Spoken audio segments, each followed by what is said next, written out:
Hello, good morning and welcome. It's Monday, June the 1st.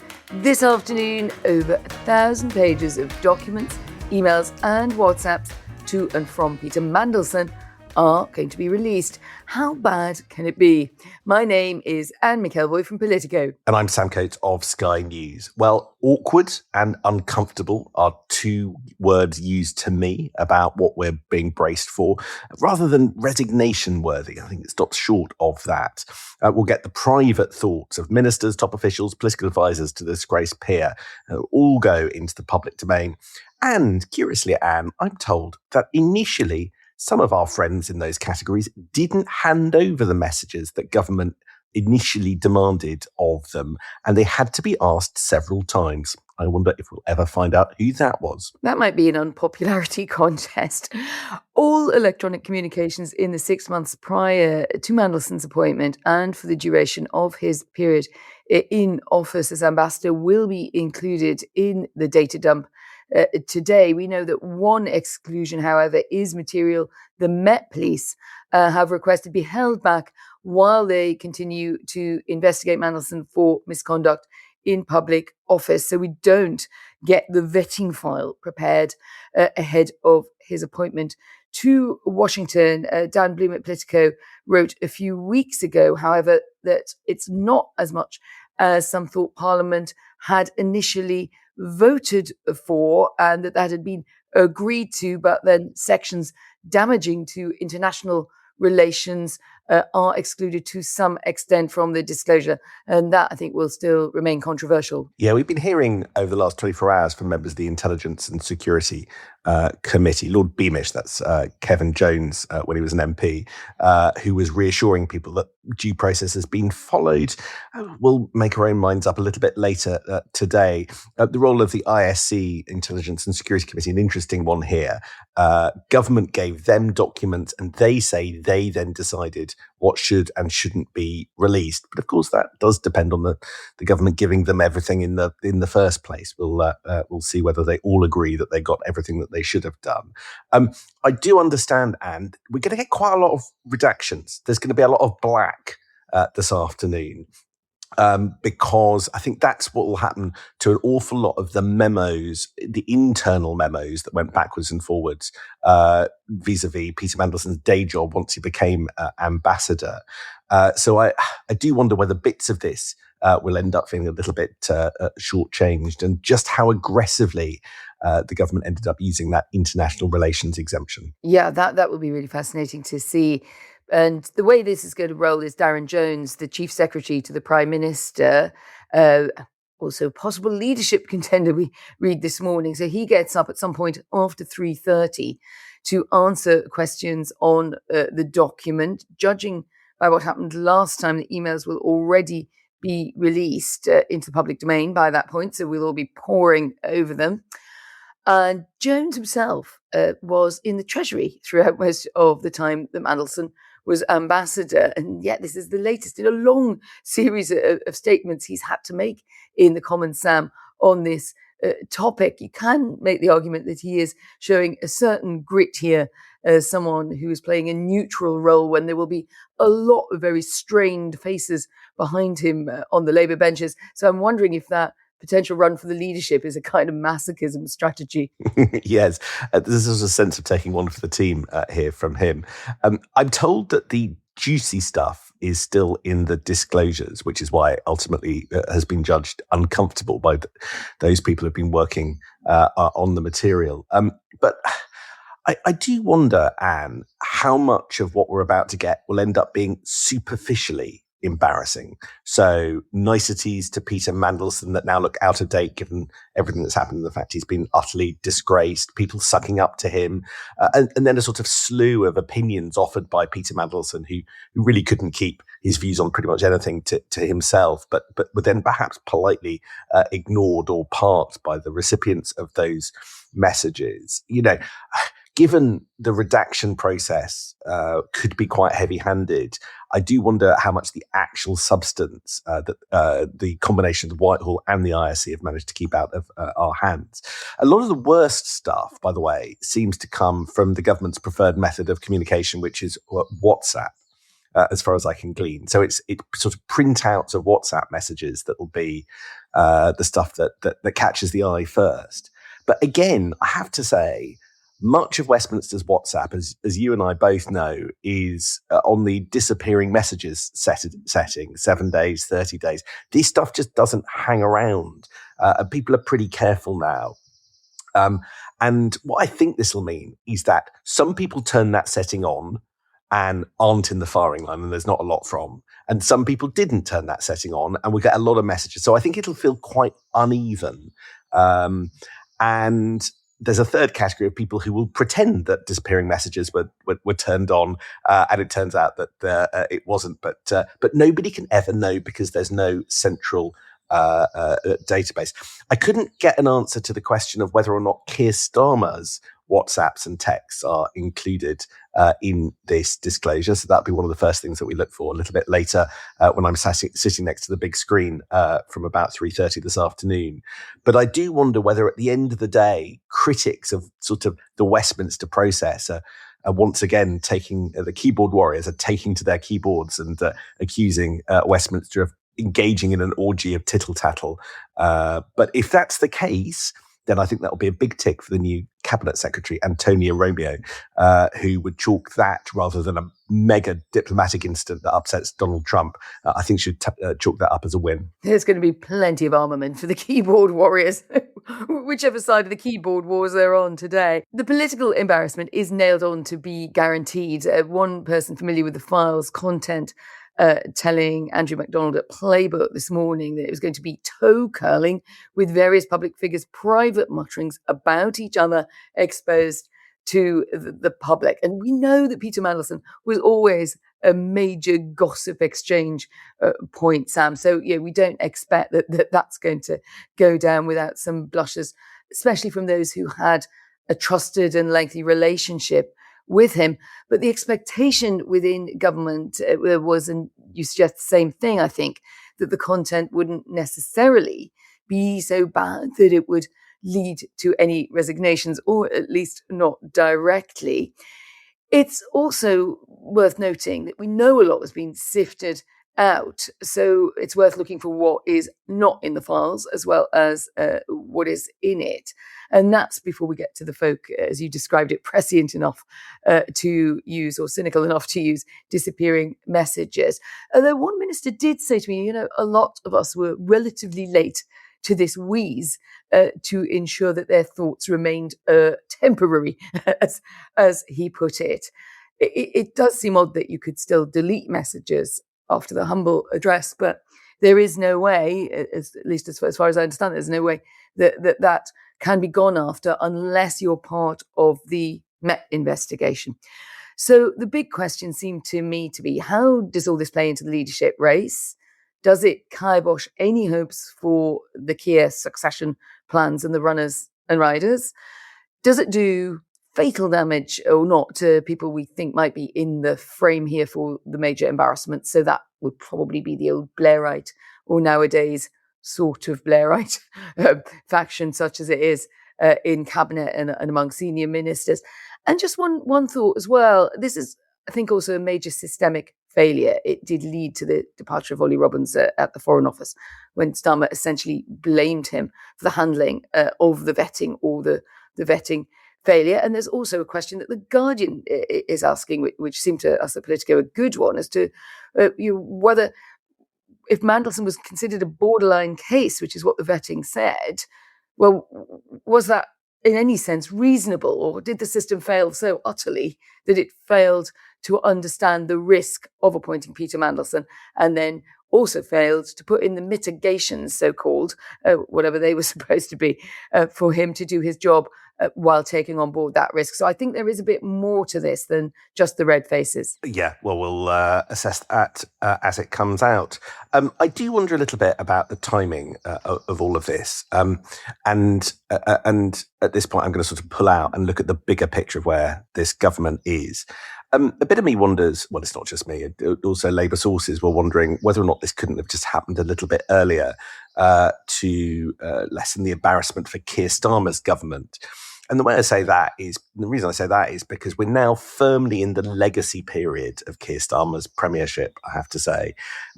I believe he's got anything from maybe a few weeks, possibly a few months, but probably a few weeks left in the job.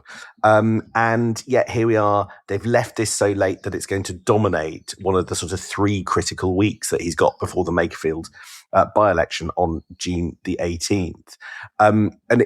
If he's going to sort of set out what he's done for the country and even make a pitch to stay in Downing Street for, perhaps to the other side of summer, I don't think that what's coming today will help his case. Last night, I was getting complaints from Labour figures that other than a Substack essay, there wasn't really much Keir Starmer last week, apart from pictures of him on a football pitch. And as I say, it's hard to make an argument that you need to stay in Downing Street if you're not doing anything. There's no defence investment plan this week, despite the rumours that bubbled up a few days ago. In the week of the by-election, I think he's at a summit for 2, maybe 3 days. He doesn't look to me like he's got much meaningful time left. So it is quite important that he chooses to spend it wisely. Sam Coates counting down the Keir Starmer egg timer there. Sam, it doesn't sound like you're very convinced by the Starmer fight back, which I take your point about last week, and it was a bit of masterful inactivity, apart from that rather chin-stroking Substack in response to Tony Blair, because it was really Tony Blair week. But it doesn't sound like you're remotely convinced by this fight back strategy, which we are still hearing by from loyalists to Keir Starmer. Look, count me a skeptic, and I'll explain in a moment why I just don't think that this period of stasis can go on. We've got 17 days to go to the Makerfield by-election that could trigger Starmer's departure. So far, we've only got the by-election candidate, one Andy Burnham, the running man.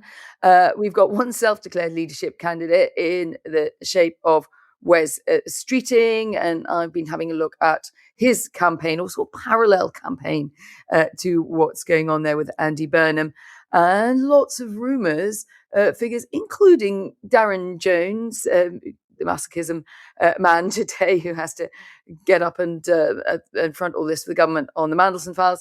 Bridget Phillipson, I think we're hearing, might eventually consider entering the face in the eventuality that there is a contest at all. And of course, there is still Angela Rayner, who hasn't really made clear one way or the other what she might do or not. Well, let's hear about the individuals in a moment. But a lot of this, Anne, does come down to this question of timetable and when a contest should be, if it ever happens.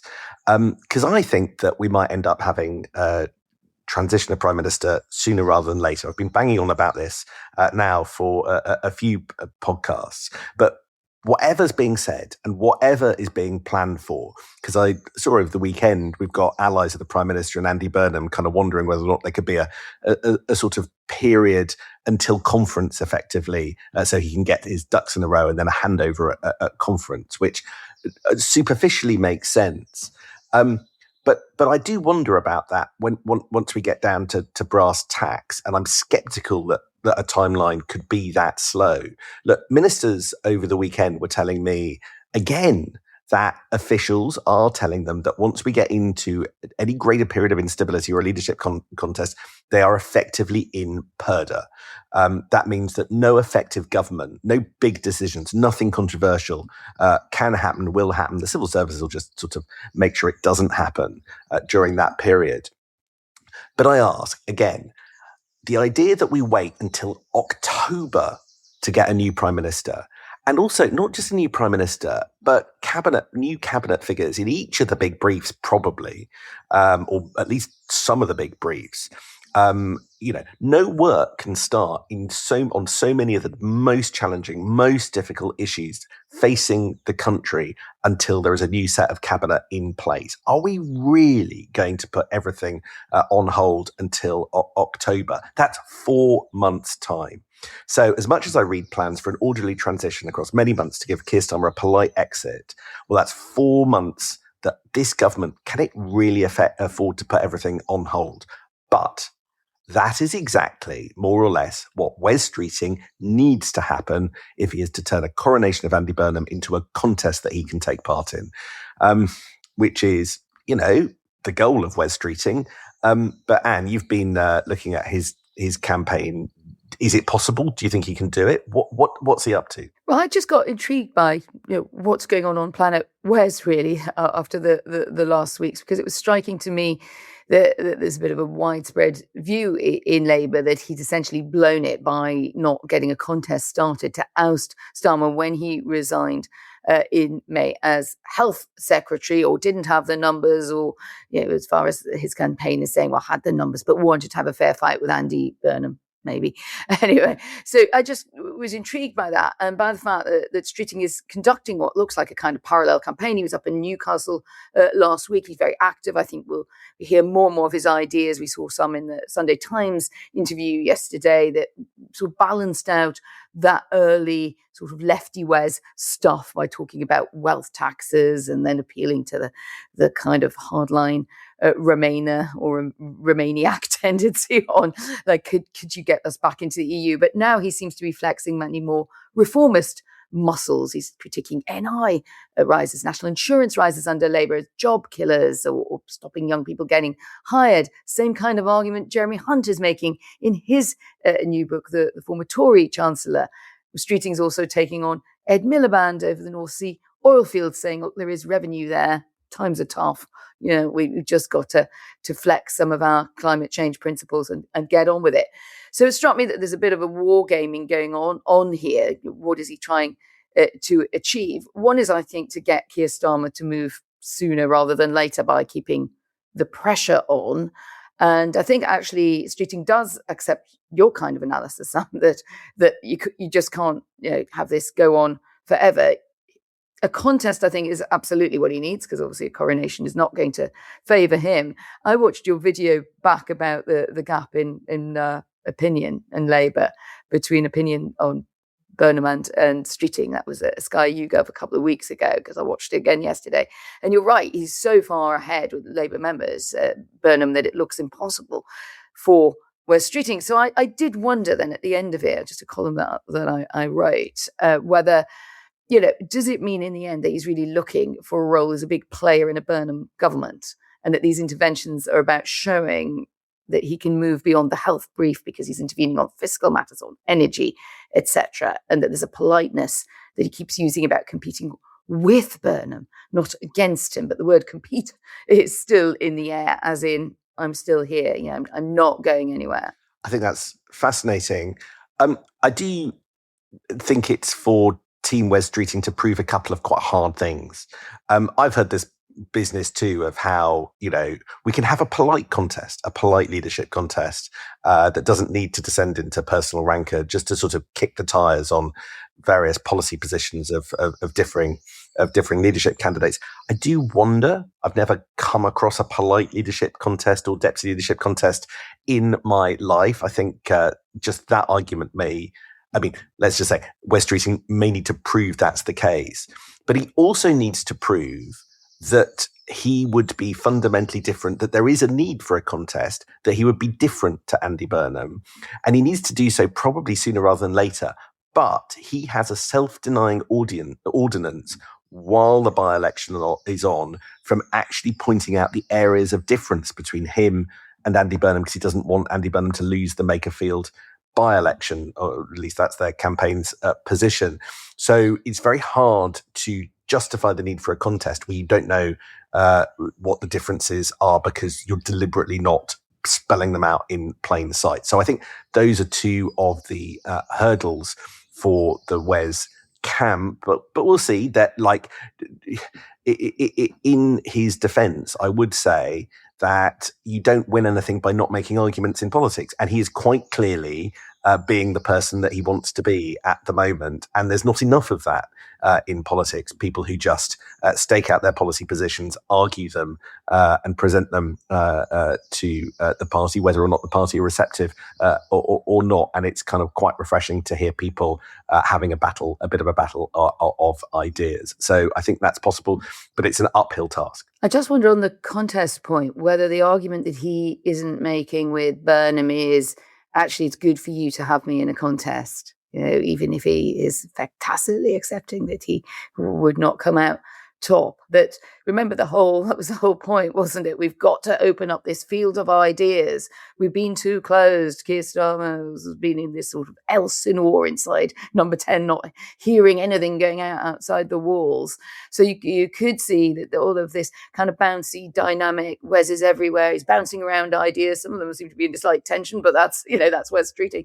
But at least it does have dynamics to it, and that you could then say that he doesn't need to challenge Burnham's ideas. He just needs to say, if you don't take these on board, it will look like you didn't want to listen and you don't want to go back there again. So I suppose that is one way in which they could at some point sit down over some health-giving sports drink, because they run nearly as much as you, that they could come to some sort of terms about a contest. I don't want to say in inverted commas, but one in which, would allow both Wes to lay out his ideas and Andy Burnham to show that he didn't take it for granted, because there is a little bit of a criticism about that on the papers today as well.